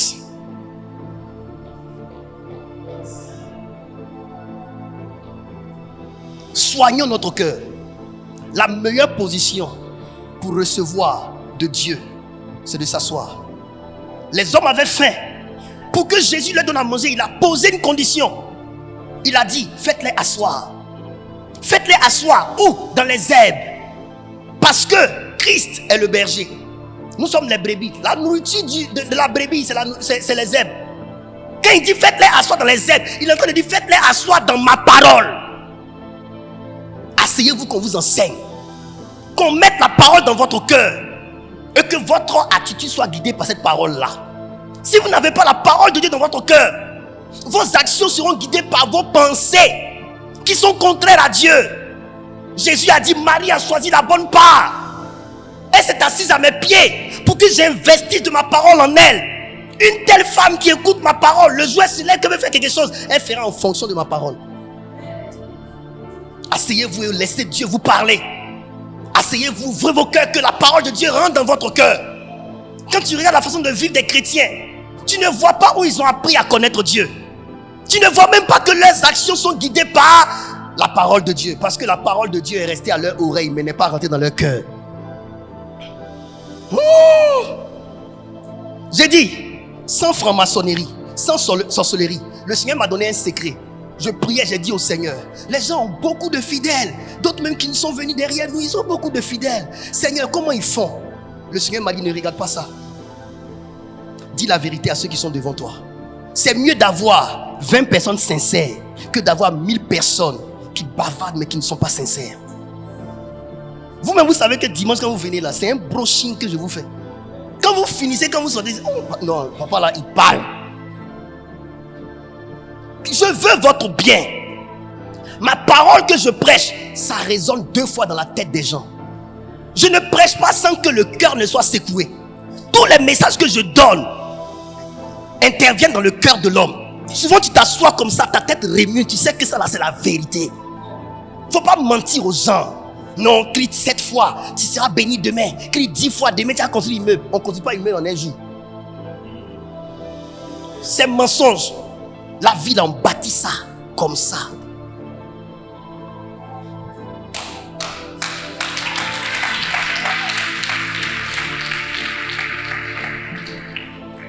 Dieu, votre Dieu.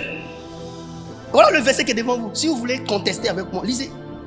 Il dit, moi l'Éternel. Quand il dit moi, Dieu s'affirme. Quand vous entendez Dieu dire moi l'Éternel, c'est que Dieu est en train de s'affirmer. Il est en train de te dire que moi, il ne faut pas te tromper de personne. Moi, ma façon d'agir, voilà ça. Moi l'Éternel, je prouve le cœur. Je sonde les reins. Donc quand vous venez à l'église, il y a 2 endroits que vous devez regarder. Votre cœur et vos reins. Le rein, il parle du sang. Le sang qui coule dans votre veine. C'est ça qui détermine vos actions que vous faites. Quand souvent, toi-même, tu es là et puis tu entends une voix qui monte dans ton cœur, qui te dit de faire des choses que Dieu n'aime pas. La voix là ne vient pas d'ailleurs. La voix vient de ton sang. Parce que dans le sang là, se trouvent les adorations de tes parents. Tu es assise à... Je parle à une femme. Garçon aussi, c'est pour toi. Mais je vais parler principalement à une femme. Il t'arrive de t'asseoir comme ça. Et puis de sentir qu'on te donne le plan de comment tu vas sortir avec le gars. C'est comme on te fait une proposition de plan pour aller sortir avec la personne. On t'a proposé comme ça. C'est remonté comme ça dans ton oreille. Tel jour, il faut chercher tel hôtel. Il faut l'appeler comme ça. Retrouvez-vous. Tu as le plan comme ça parfait. Ça vient d'où? Tu penses que c'est Satan? Non, c'est la chair. C'est dans ton sang. Regarde ton papa. C'était un vrai chercheur de femmes. Regarde peut-être ta maman. C'était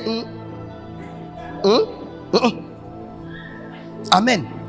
Et ça se trouve dans ton sang. Et ça là, c'est ça qu'on appelle c'est plus fort que moi. C'est plus fort que toi. Tu comprends pas, c'est plus fort que toi. Quand tu viens à l'église, tu te caches. Mais tu sais que quand on dit vendredi, c'est chambre d'hôtel.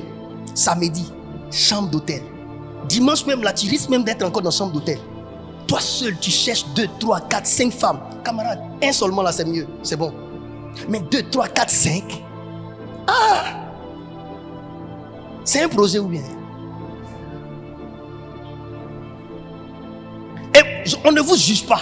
Mais on vous parle des réalités qui vous minent. Et vous savez quoi? Vous savez quoi? C'est tout cela que Dieu regarde. Quand Dieu te voit devant lui, Dieu veut s'assurer qu'il connaît celui avec qui il est. Il te fouille. En fait, l'épreuve, c'est la fouille de Dieu. Vous voyez comment le militaire, là, il te fouille comme ça. Il te parle pour voir ce qui est sur toi. C'est comme ça, Dieu te fouille. Dieu sait que ta bouche, là, parle très mal. Dieu sait que ton cœur est très mauvais. Dieu sait. Et souvent, le mauvais cœur que tu as, toi-même, tu te demandes, mais pourquoi mon cœur est comme ça? Tu sais quoi? Tu as hérité ça de tes parents. Dimanche prochain, ne ratez pas le culte. Je n'ai pas prêché aujourd'hui. Ça, c'est introduction. Dimanche prochain, je vais vous décortiquer comment Dieu voit notre cœur et comment on a hérité du mauvais cœur. Je vais vous expliquer. Est-ce que Dieu nous a créés avec un mauvais cœur? Tout ça, je vais vous expliquer. Vous devez connaître ça pour que vous sachiez comment mener vos combats. Christopher, Dieu te regarde. Il regarde dans ton cœur. Et souvent, l'épreuve, c'est juste, Dieu te demande quelque chose. Et puis il voit que tu résistes à ça. Tu n'acceptes pas. Il est en train de te découvrir. Quelqu'un qui n'accepte même pas d'obéir à une chose que je lui ai demandé. Mais cette personne-là ne peut pas me suivre. Suivre quelqu'un, c'est abandonner son chemin et rentrer dans le chemin d'autrui. Tu n'es pas prêt à abandonner toi-même le chemin que tu te traces pour t'inscrire dans le chemin de quelqu'un d'autre. Marcher avec Jésus, c'est marcher avec un pasteur. J'ai dit, marcher avec Jésus, c'est marcher avec un pasteur. Si ton pasteur te dit allons à gauche, que tu n'es pas prêt à aller à gauche avec lui, tu n'es pas prêt à marcher avec Jésus. C'est de l'impolitesse que vous faites quand vous ne voulez pas suivre ce que l'homme de Dieu dit. C'est de l'impolitesse. Dieu va fouiller dans ton cœur. Il va regarder dans ton sang. Et puis il dit quoi? Il rendra à chacun selon le fruit de ses œuvres, selon ses voies. Veillez sur vos voies. Va t'asseoir. Je finis avec ceci. Ma fille, écoute-moi très bien. Écoutez-moi très bien. Est-ce que vous savez que ce que votre vie est là, c'est la conséquence de vos choix? Est-ce que vous savez ça? Vous accusez Dieu pour rien. Dieu vous rend. Regardez, il dit, pour rendre à chacun selon ses voies. Toi, est-ce que tes voies sont bonnes? Est-ce que tes voies sont bonnes? On te met à l'école. Tu laisses l'école. Aujourd'hui, tu veux avoir un travail. Tu veux avoir un salaire d'un travail dont tu n'as pas le diplôme. Mais Dieu te rend selon tes voies. Tu es obligé seulement d'être servante. Tu sais pourquoi? C'est selon tes voies que tu es servante. Parce que tu n'as pas voulu pousser les études. Quand Dieu lui-même te regarde là, sincèrement, tu as diplôme pour être servante. Faut pas te fâcher, hein. Faut pas te fâcher. Faut réfléchir par rapport à ton niveau. Pour voir comment tu vas faire pour que le niveau que tu as là te permette d'avoir beaucoup. Tu peux décider de créer une structure où tu as beaucoup de servantes et puis tu les places. D'autres ont fait ça et se sont en sortis. Vendre comme ça les piments et autres. Il y a une dame là qui a pensé, elle a fait marché gourou, c'est parti. Elle a eu beaucoup d'argent. C'est selon son niveau. Mais avec son niveau là, elle a une vision de faire quelque chose de grand. Le problème que vous avez souvent, vous à l'église, quand vous venez, vous fatiguez les pasteurs là. Votre problème d'argent, vous venez nous saouler à l'église avec là. Sincèrement. Attends, tu penses que toi, ton argent, c'est à l'église que tu vas avoir ça? Président Agré, soulève ta tête, je lui ai dit ça. Non, en cas, c'est dit la vérité. Donc, je vous pose une question. L'homme de Dieu va venir. Il va venir prêcher. Il va venir prier pour vous. L'offrande de l'éternel, lui-même il donne à l'éternel. L'offrande qui doit permettre de faire les activités de l'église. De un jour garder de côté. Quand une église à Ness va s'ouvrir, on va aller acheter un terrain, construire, établir un pasteur dessus. Pour que l'église grandisse là. Qu'on prenne toute cette offrande là pour mettre dans toi ta main. C'est à l'école pastorale que tu es parti.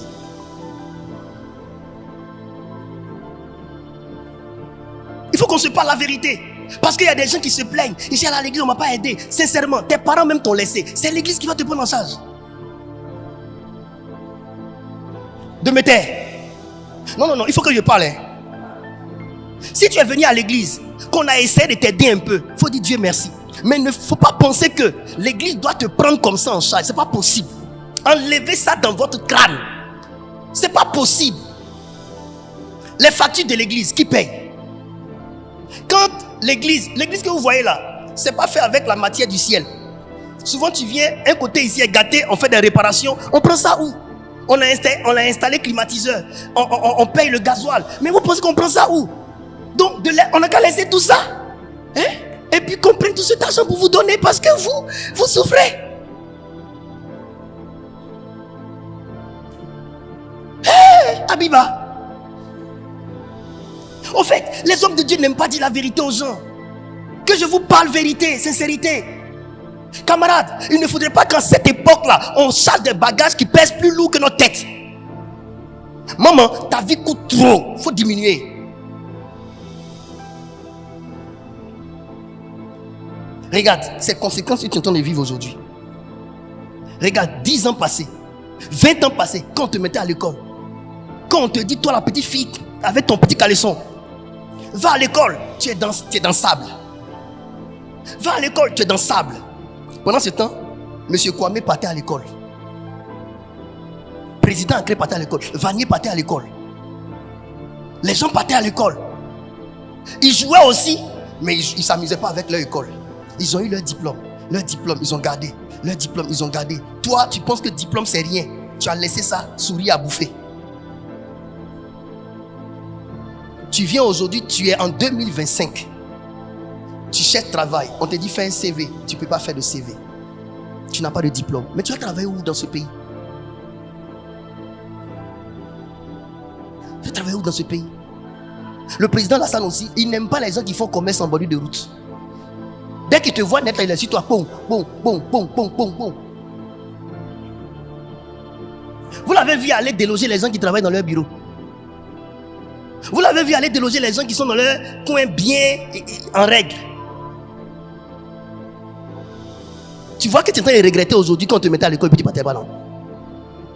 Tu vois aujourd'hui, non? Et puis toi, ma fille, tu veux garçon qui allait à l'école. Et tu veux que l'homme de Dieu prie beaucoup. Maintenant, le garçon là, qui allait à l'école là, tu penses qu'il est bête? C'est un homme qui est éclairé, qui connaît les charges. Il cherche une femme qui va prendre une charge. Et lui, il prend une charge. Maintenant, quand il prend ce genre de femme, tu dis non. Dieu, tu fais combien? Parce que tu pensais que c'est ça là. Et tu es toujours là sur TikTok où on vend les produits pour grossir ses fesses. Tu as seulement fesses à donner à garçon. Garçon va te bouer parce que tu n'as pas autre chose à part ça. Mes filles, réveillez-vous. Arrêtez de vous masser. Nous, on fait rien ça. Les garçons qui couchent avec les femmes avec les gros beaux bras là, qui n'ont que ça, qui n'ont pas la matière là. Il te prend pour juste faire sa chose. Quand il finit là, il sait qu'il ne va rien faire avec toi. Vous les femmes, vous ne savez pas ça. Il y a Abigail là, tout le monde a les yeux ouverts. Le gars regarde comment tu parles, comment tu développes ta mentalité. Quand il regarde ça, lui-même il sait que vraiment s'il veut marcher avec toi, n'acceptez pas qu'un homme reste avec vous par pitié. Dans la vie là, on rencontre des gens. Si vous ne mettez pas toutes les chances de votre côté, un jour il va rencontrer ce qui lui plaît. Il va te laisser pour partir. Quand on vous dit étudier, bosser, apprenez, ayez un métier, non, vous voulez vous laver. Toi, toujours, tu es sous la douche, tu es te laver pour te pointer devant les gens. Tu n'as pas l'argent, c'est toi qui connais tous les modèles d'habits. Parce que tu penses que quand tu te plaques, quand tu passes, aujourd'hui, tu te... Vous ne voyez pas que vous vous plaquez et puis on ne fait rien, ça. Vous ne voyez pas. La vie est devenue dure, hein. Apprenez un métier et cherchez à travailler. Même si c'est ongle que tu peux faire, fais au moins là. Cet argent là, c'est pour toi. Levez-vous, vous allez partir chercher travail des. Nous on fait l'œuvre de Dieu. Chaque fois on est en train d'étudier pour voir comment faire pour que l'œuvre grandisse. Vous ne voyez pas qu'on est en train de partir un peu. On travaille. Nous, c'est ça que Dieu nous a donné. Donc, on ne joue pas avec l'œuvre que nous faisons. On s'est battu. On a construit ça joli. On s'est battu. On a mis climatiseur. On s'est battu. On continue de se battre. Bientôt, on s'en va à Bobo pour un grand programme. On ne se laisse pas. Même si on va qu'ils viennent petits comme ça, on est dedans. Un peu. On ne se laisse pas. Vous là, vous êtes encore couchés. Vous ne voyez pas que vous expliquez le problème aux gens et puis les gens disent, ça va aller. Vous ne voyez pas ça? Réveillez-vous. Les gens disent que oui, le plus important c'est pas d'avoir un diplôme, la grâce de Dieu. La grâce est venue après la loi. La loi là c'est le mérite. Aie quelque chose sur toi avant que Dieu ne te fasse grâce. Tu vaux rien. Il y a quelqu'un qui vaut rien qui attend la grâce. Il dit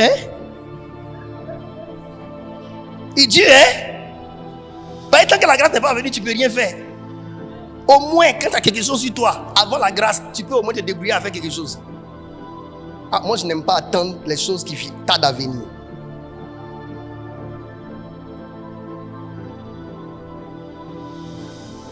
Le cœur de l'homme. C'est tout ça là qui fait que notre cœur est mauvais après. Tu n'as pas les moyens de protéger ton cœur. Tu te donnes à quelqu'un. Il te prend. Lui, il voit en toi, il voit tes failles. Il profite de toi, après il te jette. Et puis ton cœur te fait mal. Tout ça, on va voir ça dimanche prochain. Comment nos cœurs sont devenus mauvais. La grille familiale, les mauvaises paroles, les mauvais traitements. Tout ce qu'on te fait rentre dans ton cœur. La façon de parler. Il y a des femmes, il y a des hommes qui aujourd'hui se sont renfermés à cause de la mauvaise langue.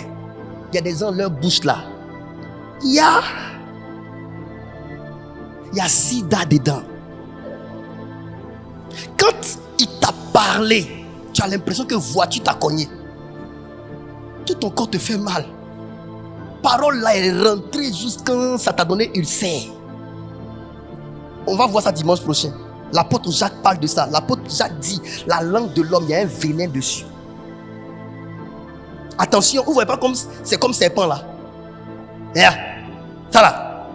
Oh! C'est comme serpent. Il y a venin dessus. Nous, on a failli se détruire par notre papa. Il nous parlait tellement mal. On a failli se tuer. Moi, j'étais gonflé comme ça avant. Petit colérique. Quand il voit mon papa, il veut le tuer. Tellement qu'il m'insultait. Il me battait. Les mauvais traitements. Sans Jésus.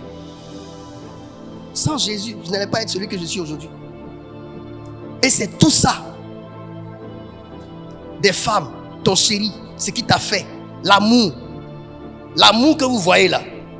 Ça a été la raison, la cause de plusieurs blessures intérieures. Tout ça, on va voir ça dimanche prochain.